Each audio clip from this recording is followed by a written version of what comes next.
തിരുവനന്തപുരം നെട്ടുകാൽത്തേരി തുറന്ന ജയിലിന്റെ ഭൂമി കേന്ദ്ര സ്ഥാപനങ്ങൾക്ക് നൽകാൻ അനുവദിക്കണമെന്ന സംസ്ഥാന സർക്കാരിന്റെ ആവശ്യം അംഗീകരിച്ച സുപ്രീം കോടതി.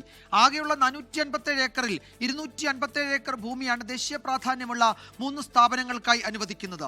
ബ്രഹ്മോസ്, SSB, ദേശീയ ഫോറൻസിക് സർവകലാശാല എന്നിവയ്ക്കാണ് ഭൂമി അനുവദിക്കുക.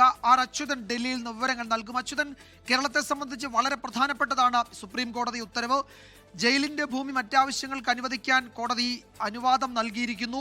അത് തിരുവനന്തപുരത്തിന്റെ കേരളത്തിന്റെ മുഖച്ഛായ മാറ്റുന്ന 3 വലിയ പദ്ധതികൾക്ക് വഴിയൊരുക്കുകയും ചെയ്യും. എന്തൊക്കെയാണ് വിശദാംശങ്ങൾ അച്യുതൻ?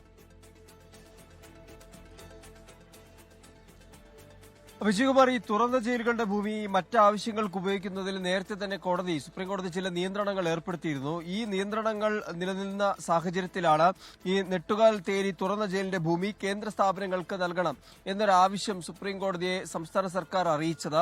ഈ ആവശ്യം ഇപ്പോൾ സുപ്രീം കോടതി അംഗീകരിച്ചിരിക്കുകയാണ്. അതായത് ആകെയുള്ളത് 457 ഏക്കർ ഭൂമിയാണ്. അതിൽ 257 ഏക്കർ ഭൂമിയാണ് 3 കേന്ദ്ര സർക്കാരിന്റെ സ്ഥാപനങ്ങൾ, അതായത് ബ്രഹ്മോസ് ഉൾപ്പെടെയുള്ള ബ്രഹ്മോസ്, SSB, ദേശീയ ഫോറൻസിക് സർവകലാശാല എന്നിവയ്ക്കായി ഇപ്പോൾ അനുവദിച്ചിരിക്കുന്നത്.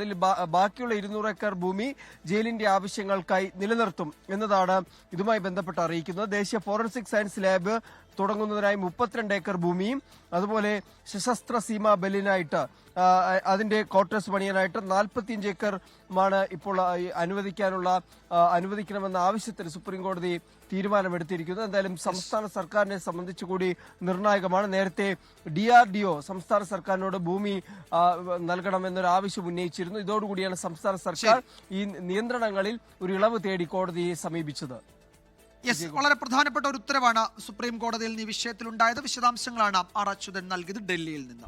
ലോകത്തെവിടെയായാലും ഏത് സമയത്തും 24 വാർത്തകളും ഓഗ്മെന്റഡ് റിയാലിറ്റി പാക്കേജുകളും എക്സ്പ്ലെയിനറുകളും വിശദമായി കാണാൻ ഞങ്ങളുടെ യൂട്യൂബ് ചാനൽ നിങ്ങൾക്ക് സബ്സ്ക്രൈബ് ചെയ്യാം.